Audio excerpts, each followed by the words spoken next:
Essa semana eu publiquei o vídeo comentando sobre o espetacular filme Homem com H, a cinebiografia do Ney Matogrosso, que com certeza é uma das melhores cinebiografias que eu vi na vida e com certeza você também vai ter essa opinião, a não ser que você tenha uma mente um pouco mais fechada.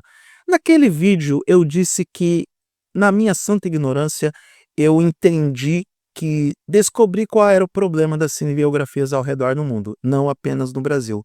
E eu vou compartilhar nesse vídeo as minhas visões sobre esse assunto para que a gente comece uma discussão e desenvolva esse tema para que a gente possa, de repente, chegar num denominador comum e começar a efetivamente cobrar dos estúdios, dos roteiristas e até mesmo de quem tem o controle criativo dessas personalidades para que se entreguem histórias melhores e o mais importante, para que a gente receba narrativas mais fidedignas com traços de humanidade e realidade. Caso contrário, a gente vai ter uma artificialização das histórias que nós estamos assistindo. Eu sou Eduardo Moreira e esses são os meus 5 centavos sobre a fase ruim das cinebiografias no cinema ao redor do mundo.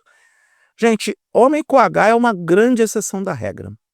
Ele é um filme intenso, visceral, ele é como a personalidade de Ney Matogrosso. Ele conta uma história de 2 horas e 9 minutos, dentro de um ritmo constante, com alguns picos narrativos e que, muito em particular, eu entendo que a gente está enxergando a essência daquela pessoa dentro dos fatos e também da forma como os fatos são contados. Acontece que Homem com H tem a supervisão do próprio Ney Matogrosso, porque, afinal de contas, ele ainda está vivo, atuante e fazendo shows ao redor do Brasil. Tem algumas pessoas que se incomodam quando os artistas que ainda estão vivos decidem produzir as suas próprias cinebiografias. Não que Homem com H seja uma produção direta de Ney Matogrosso, mas ele está envolvido na produção de alguma forma, como consultor e como pessoa que aprova tudo o que foi contado.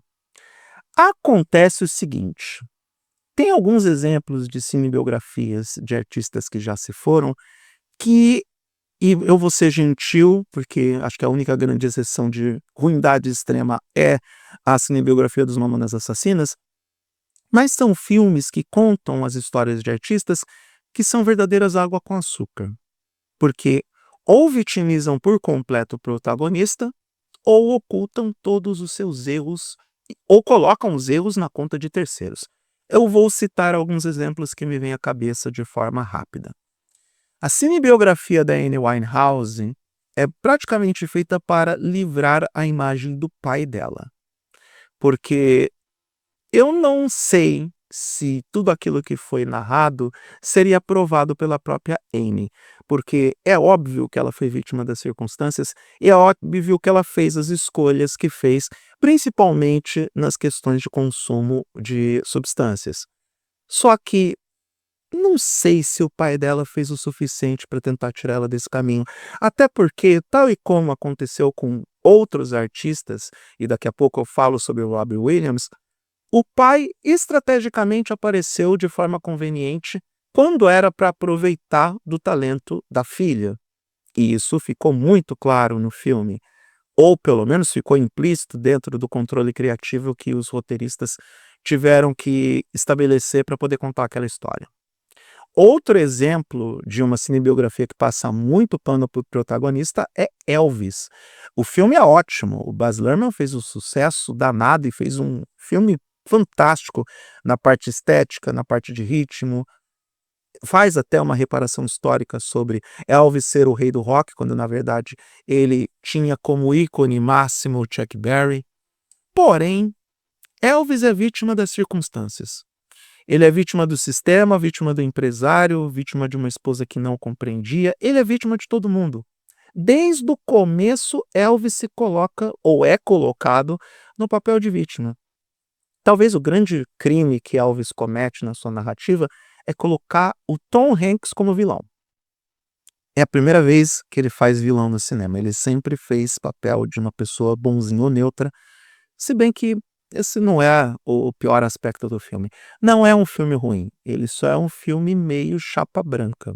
Sincero e honestamente, dá uma bela relativizada em todas as coisas não tão legais que o Elvis fez, principalmente com a esposa dentro de Graceland. E Sabe aquela coisa, vou falar de forma muito sutil, tiro ao alvo. E pesquisem na internet, isso realmente aconteceu. E no caso do Brasil, 2 exemplos emblemáticos. Não é cinebiografia, a série do Senna na Netflix, que eu gravei um vídeo sobre isso, longo e extenso, falando sobre todos os meus problemas com essa série. Inclusive, no título eu coloco que a série do Senna faz Velozes e Furiosos ser um conteúdo crível, porque houve uma janela de tempo que foi obliterada pelos roteiristas, e isso aconteceu por conta de controle criativo da família do Senna. Coincidência ou não, é a janela de tempo que a Adriana Galisteu estava presente na vida do piloto brasileiro, e isso não só quebra a experiência do filme, da série, meu Deus, eu estou confundido com o filme, quebra a experiência da série, como também levanta dúvida razoável sobre a validade da mesma, porque afinal de contas, a gente queria sim os bastidores da vida do Senna e da carreira dele. Da vida nem tanto, porque talvez a gente não se importe muito com o fato dele, hipoteticamente, ter ido para a cama com alguém muito famoso lá em Mônaco em 84, já em 84, quando ele não era ninguém na Fórmula 1, e sinceramente, como foi que terminou com a Xuxa, também isso não é relevante, porque existem 2 histórias nesse mesmo espectro. Mas não mostrar como Ayrton Senna salvou a vida de um colega de profissão em 92 e não mostrar como que foi aquele GP do Brasil de 93, onde ele faz uma das melhores corridas da carreira dele, olha, eu entendo que é história ficcional. Eu entendo que os roteiristas vão escolher o que vão contar, mas deixar esses 2 episódios de fora é algo muito problemático. E a cinebiografia do Mamonas Assassinas. Deus do céu, que filme horroroso. Pra mim, aquilo ali é um grande balde de água de salsicha. E eu tô só avisando, porque no texto sobre Homem com H, eu disse que era um copo de água suja cheio de coliformes fecais. Aquele filme do Mamonas é simplesmente horroroso, pavoroso. E sim, não era pra ser um filme. Era pra ser uma série da Record. E, desculpa Record, mas seus conteúdos, na grande maioria dos casos, são bem ruins. Então, vamos para o outro lado do espectro.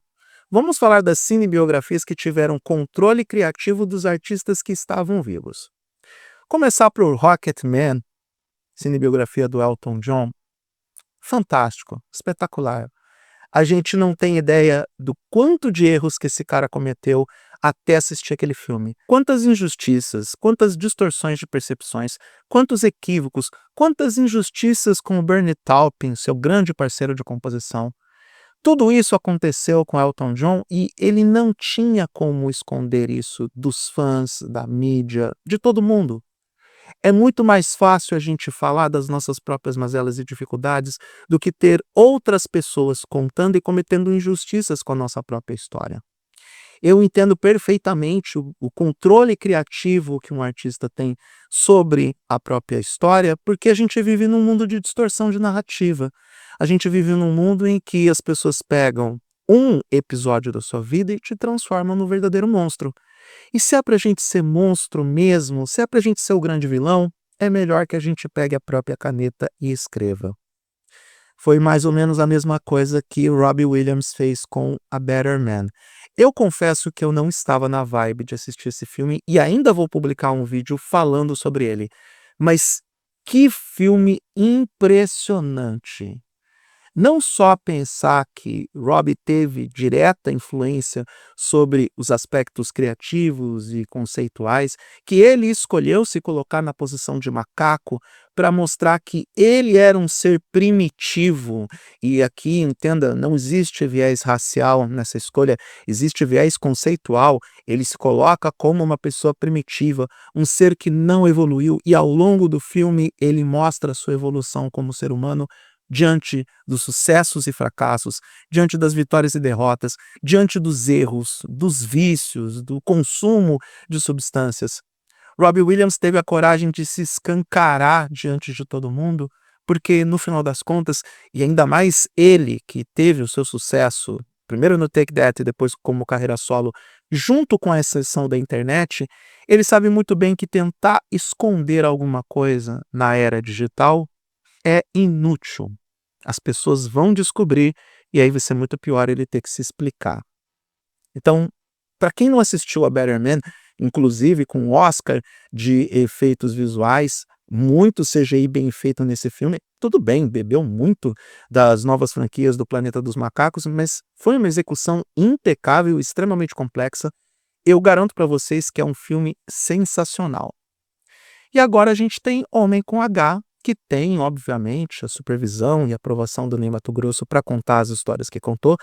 E eu entendo muito bem as pessoas que vão levantar dúvidas razoáveis sobre o comportamento de certos contrapontos que aparecem no filme, apesar de que, com certeza, as pessoas que são fãs das outras personalidades que aparecem em Homem com H vão saber muito bem compreender que realmente aquelas pessoas eram daquele jeito.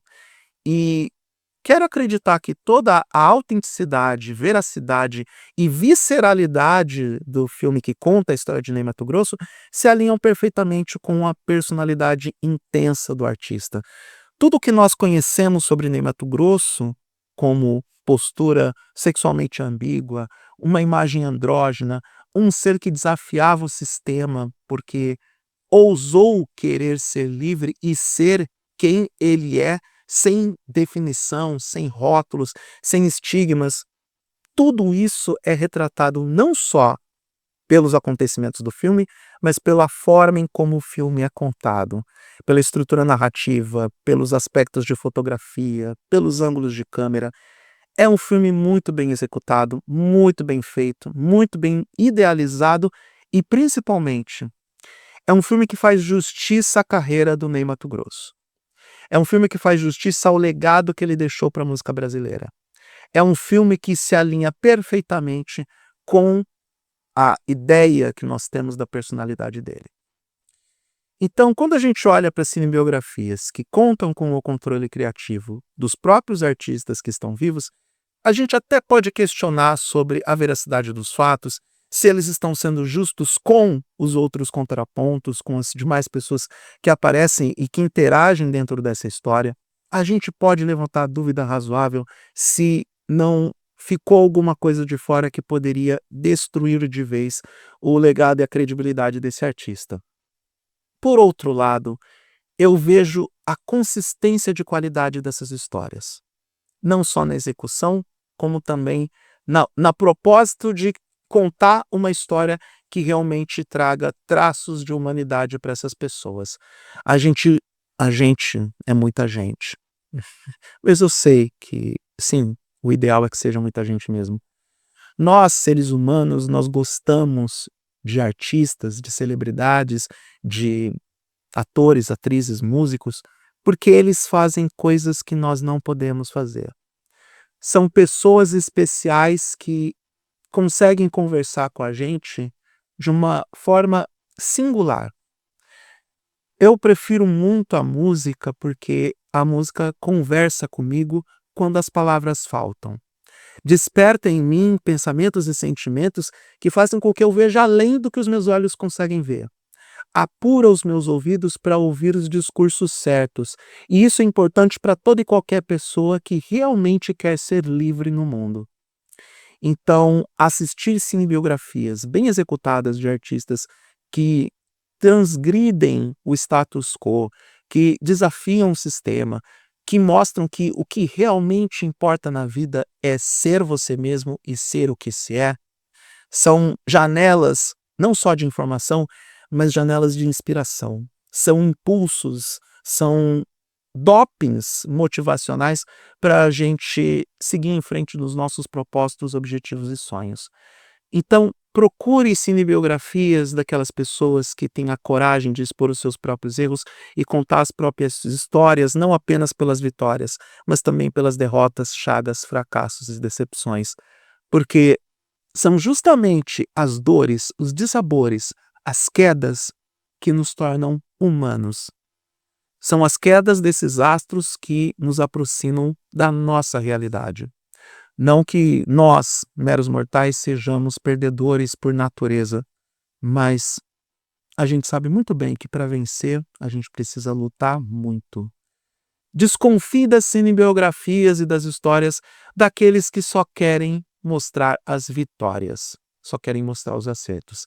Pessoas que gostam de mostrar muitos acertos têm problemas enormes de autoestima, têm problemas gigantescos para fazer autocrítica. Algumas que eu conheço são até narcisistas.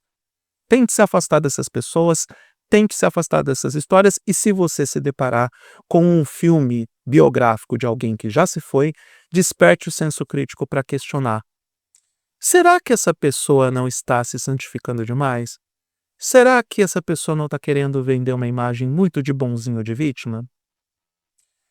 Não é isso que acontece com o Homem com H, Rocketman, A Better Man e outras cinebiografias de artistas que decidiram contar a própria história antes que outros decidissem distorcer ou relativizar. Um abraço para a família Senna neste momento.